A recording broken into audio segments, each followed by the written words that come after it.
Hello, and welcome to 805 Focus, where you get the latest updates on all our amazing local nonprofits. My name is Greg Gorger, your host for today, filling in for the amazing Cinder Sinclair. And my day job is as Executive Director of the Santa Barbara Maritime Museum. And with us today is Lindsey Black from Jodi House. Lindsey, welcome. Thank you. So nice to have you back here. So nice to be here. Thank you for having me. A pleasure. And so tell us a little bit about the history of Jodi House. Absolutely. Jodi House was founded in the Santa Barbara community in 1982 by the parents of Jodi Wussman. Jodi was a local high school student who had just started college at San Diego State, and she and several friends were crossing the street and unexpectedly were hit by a drunk driver. At that time, Jodi's parents found very few resources for support to care for her traumatic brain injury, so they banded together with the families of other local Santa Barbara children and young adults who had experienced traumatic brain injury and said, we are going to begin a place where we can all come together in support of brain injury survivors and support them in their continued recovery and rehabilitation. And so Jodi House was really founded from that simple idea of let's help them reintegrate into the community and let's help get them on their feet to the greatest degree possible. So they saw a need and helped fill it. Absolutely. At that time, there was nothing specific to brain injury survivors in our community. And so because the need was so great, they thought if we can find a place and found a home where everyone can come together, this will help complete the continuum of care that exists for survivors when they're transitioning out of an inpatient setting. So to this day, we have a longstanding partnership with Cottage Rehab Hospital. When their patients are finished with their more intensive inpatient rehabilitation services, they're able to refer them to Jodi House, and they're able to attend our day program for additional support. So they're providing the medical services, and then you're getting them ready to go back into society and get back into living their life again. Correct. Our focus is really on that community reintegration piece. So, so often I'll hear from our members, they say the doctors were amazing, the nurses were amazing, but once they'd finished that life-saving medical work, I was left wondering what next? Where do I go from here? So it's all of those little ins and outs as people are reassimilating into society, oftentimes with a very different set of challenges or circumstances than they had faced prior to their injury. They need that additional support. They want that additional support. And so to be able to come together at Jodi House and be among peers, there are other fellow survivors who really can understand through that shared lived experience what they're going through is just so invaluable and irreplaceable for them. Yeah, and you're dealing with people who are going through a sudden change. I mean, these are sudden traumatic injuries. And so do you work with the clients and their families? So this is something that I often hear. If you've seen one brain injury, you've seen one brain injury. And I think the families that come through our door will tell us, wow, overnight life changed so dramatically. We never foresaw that we would be here. Our challenges are so unique and different, and we really just didn't even know where to begin. So what's wonderful is that we can wrap our arms around an entire family. It's not just the survivor. The caregiver is able to then have some respite during the day. I mean, you can imagine we have households where there were 2 income earners, and overnight that's become 1. Yeah. So now imagine doubling that with being the sole income earner for that caregiver and also the sole caregiver oftentimes for the survivor. So it's extremely overwhelming and I think felt by the entire family. So as best we can support the entire family and those caregivers, we do. Yeah, because it's affecting everybody's lives. Absolutely. Yeah. So what are some of the programs you provide at Jodi House? So our day program takes place in downtown Santa Barbara. We're on Chapala Street in the home of the former Chad's Restaurant in a beautiful old Victorian building. And we operate our day program out of that Victorian home. And the whole feel of it is very residential. So it's as if it's the antithesis to the medical institutional setting that oftentimes our members are coming from. You've got natural natural light and big windows and oversized, furniture and furnishings that are comfortable and make people feel like they're at home. So members are able to come in for the day, and we have a host of classes to meet members where they're at. So you can imagine, since the challenges are so different and varied, we offer classes that really run the gamut in terms of focus on maybe cognitive rehabilitation. Some are focusing on physical rehabilitation. Others are really centered on that social and emotional wellness piece. So we'll have support group, we'll have yoga, we'll have brain workout, which is really a cognitive mathematics-based class. We'll have different lectures by other groups in the community too, complimentary services, who can come in and share about their services and also help our members in other aspects of life as it relates to maybe housing or budgeting or filing for benefits if needed. So the idea is that Jodi House is very much an active, vibrant community hub, and that at any time during the day you'll have members there to attend classes, to come and potentially meet with their case manager. We're also able to offer one-on-one individualized support through case management. So that gives our members an opportunity to come in and really articulate for themselves what their individual recovery goals are, because those also look very different for each of our members. So their case manager is there as truly their advocate and their support person who's really helping them in the accomplishment of those goals. And sometimes I hear it said that what seems like a little success may be a really big moment for someone in their journey and their recovery. I speak with members who talk about the phenomenon of brain fog in the aftermath of an injury, to be seated on their bed holding a sock and forget what they were doing. What is this thing I'm holding? And what was I in the process of doing? It can be an incredibly scary, disorienting time. And so I think what we try to create at Jodi House is a place of support where people can come and really share those private feelings and thoughts that they're struggling with that isolation, with that loneliness that oftentimes comes from knowing that you're not who you used to be before your injury. Which is very scary for folks, and it can be, because it is such a major change. So your case managers, who are your staff, so they can access programs that you're having there, but they can also find resources for them outside of your facility where that will help them. Yes, and I really think that our community partnerships are so critical to the work we do, because the needs and challenges are so wide-ranging. The ability to refer to community partners for mental health services, for housing assistance, for legal aid services. But what's really special about the relationship between the Jodi House member and their Jodi House case manager is that their case manager becomes their ally in these really oftentimes complex processes that it takes to attain things like affordable housing. If you look at some of the paperwork and what's required to access or obtain services that are needed, it could be overwhelming for anyone who's performing optimally cognitively. Now couple that with a brain injury, and where do we begin? So I think that's the true beauty of case management. It's really helping pick up the pieces, put things in order and be there for that person so that they can get what they need to go on and try to recover and rehabilitate to the best of their ability. Yeah, that's wonderful. How many clients do you see in an average year? We see roughly about 125 members of this community come through our door on a regular basis each year. So those 125 community members are at Jodi House at least once a month. We also, during the height of the COVID pandemic, piloted our online program services, which has been amazing because we've been able to reach survivors outside of the Tri-Counties. We're actually working with members in 19 California counties now. Oh, wow. So Jodi House is one of only 6 sites that's funded by the State Department of Rehabilitation to provide traumatic brain injury services.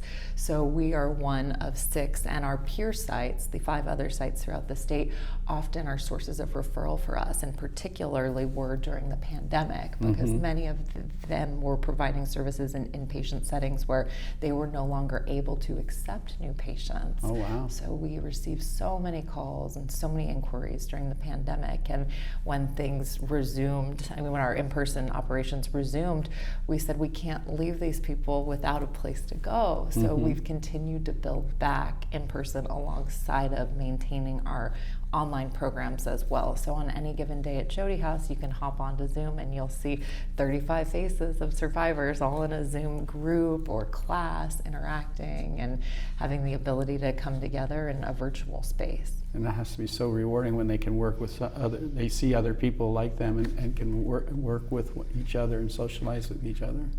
And that's what I hear so often, especially for those members outside of the Tri-Counties that don't have access to a place like Jodi House where they can go in person. I had a member say to me a couple weeks ago, look, this has been a lifeline for me because I can get online, and if I don't have the words that day, if I'm experiencing neurofatigue or a migraine as a result of my injury, people understand. I'm with people who understand and get it, and that alone, just that unspoken knowingness, goes so far in terms of my quality of life and improving my outlook and keeping me feeling positive. So it's a place of, I think, a lot of positivity and gratitude. I often say about Jodi House, our members come through our door every day and they give so much of themselves too. It's not a place where someone comes and derives a discernible material benefit. So when our members come, they come in support of one another too. So you'll be in a music therapy class and you'll see one member who maybe is struggling with his dexterity, and another member will turn over and turn the music note page for him so that he can continue wonderful. On. So it's nice to see how that peer support really just flourishes and takes place unexpectedly too. Yeah, that's wonderful. How long will members stay with you and utilize your services? So Jodi House membership is not time limited. I mean, you will see members who come and maybe for that first 6 to 12 months of their recovery when their needs are more acute, utilizing our services moreover. But it's wonderful to come for some of our annual social events and gatherings because you will see members that have been part of the Jodi House community for years, for decades. It's a special place in that sense. So we have a lot of members who continue to stay part of the community long after they've gone through that more acute period, whether it's just showing up for an annual event or coming for a lecture or a talk. We also have peer advocates at Jodi House. So we have several members now who have taken on the role of working with their fellow survivors in the immediate aftermath of their injury and really informing them about all the things that Jodi House can do to support and help them that maybe don't translate in a simple informational brochure that they're picking up at Cottage Rehab Hospital, for example. So that's been really nice too. Well, plus it's great to hear it right from the person who's been through that program before, instead of just reading about it, which is helpful, but you're going to have questions and things like that, and it's really nice to have that peer helping you. Absolutely, and no greater testament to the value of the program than to hear it from someone who's gone through the program themselves. And I think oftentimes too for the families and caregivers in the immediate aftermath of injury, when they're hearing about the program from another survivor, it's really powerful in terms of building that trust and that connection with our program. Yeah. Any success stories that stand out for you? Absolutely, so many. I'll share a story about a young man who came through our doors in the aftermath of a stroke in his early 20s. And he had just discharged from Cottage Rehab Hospital. And when he came to Jodi House, he was nonverbal. He had not regained the ability to speak, and he was also not walking. And he's been with us over the course of the last 10 years, and we've worked in conjunction with his speech therapist, with his physical therapist to really support him in a comprehensive, holistic way. And now, today, he's able to walk, assisted with a walker. He's verbal again, he's speaking. So to see just the dramatic journey of someone, to go from losing the ability to walk and talk to slowly regaining that, and not overnight, to see that over 10 years, to me is really a testament to, I think, the courage and just the journey that is post-traumatic brain injury, post-brain injury for anyone. It's these little steps that get taken cumulatively, and I think that's really the power of our program and what we do. It's not time limited. We're there to support someone in their journey. That's wonderful. I always thought about a brain injury as somebody who's in an accident, but strokes really are also brain injuries, and they happen so often. Yes, it's good to articulate that. We work with members of all acquired brain injuries, so not just traumatic injury or an external force or blow to the head, but we serve survivors of stroke, of aneurysm as well. And you see patients of all ages? Yes, Yeah. wide-ranging in ages, members as young as 18 all the way up until, their 80s, some of them. Yeah. Oh my gosh, that's amazing. And how many staff do you have? We have 5 staff. Okay. So we have 2 case managers. We have a program specialist who really helps facilitate our day-to-day classes. We have our program director and myself, and then we have many class instructors who specialize in their own respective fields, whether it be yoga or physical therapy or occupational therapy. So in addition to our 5 staff, we have about 10 other instructors. So you're providing physical therapy, occupational therapy as well. So we do have a physical therapist who comes in and works on posture and stability with our members, an occupational therapist who comes in and does, those daily living activities that are so helpful in empowering people in independent living skills, because that's what we so often hear. Members come through the door and they say, I want to regain the ability to live independently, or I want to maintain my ability to live independently. And they're really wanting to work on honing those skills and rebuilding those skills. So we do the best we can to provide the supports they need to do so. Oh, wonderful. Do you utilize volunteers at all? We do. We have a great group of volunteers who come. They volunteer directly in class. They get to know our members. They're there to support them in their participation in our classes, in our workshops. They help with annual social events. They help with fundraisers. They help with office tasks. We have a really wonderful group of volunteers, many of whom have been with us for years and years, who really have just become part of the Jodi House community. Oh, nice. So how would one become a volunteer at Jodi House? So I would encourage anyone interested in learning more about Jodi House to go to www.jodihouse, which is JODIHOUSE.org, and there you can find information about volunteering, about membership, more information about our program, and just a good opportunity to reach out. The number is 805-563-2882. All right. And do you charge your members for the services that you provide? No one has ever turned away from Jodi House because of the inability to pay, and that's really at the heart of our mission. We understand that overnight people's circumstances and oftentimes economic circumstances have changed dramatically, and so membership is entirely on a sliding scale. Okay, wonderful. Based on income? Based on income, yes. And so you must depend on donations to be able to provide that support. So how could somebody financially support Jodi House?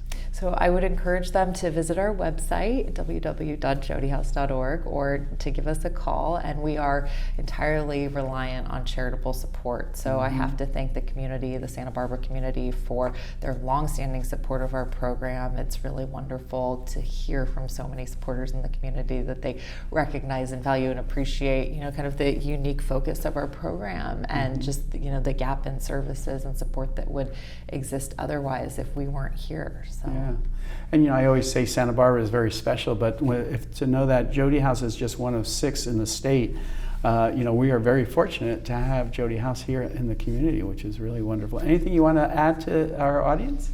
Again, I would just thank the larger community for their support of this incredible organization over the past 40 plus years, and we're so glad to be here, and we just hope that everyone is aware that we exist, and we hope to be here for many, many more years to go. Well, you're a wonderful resource in a great location. I remember Chad's restaurant. But it is important, though, for your members that it's a welcoming and comfortable place to go to versus, because I'm imagining, whether they had a stroke or a major brain trauma, a physical accident, they've been in a hospital, the hospitals are great, but it's a very institutionalized look and feel, and so to make it more comfortable with them and a welcoming atmosphere has got to be part of the process for them. It's so critical, and I think sometimes people discount what a big step it is for someone to pick up the phone or to walk through our door for just that initial inquiry, the initial, can I learn more information? We talk to survivors who sometimes have been living on their own, suffering in silence for 5, 10, 15 years, and they finally decide, I'm going to reach out. So when they do, it is really important that when they come through that door, it is a warm, welcoming environment where they feel accepted for who they are. Yeah. Well, thank you, Lindsey, for joining us today. Thank you for having me. It's been and my thank pleasure. you for joining 805 Focus. We'll see you next time.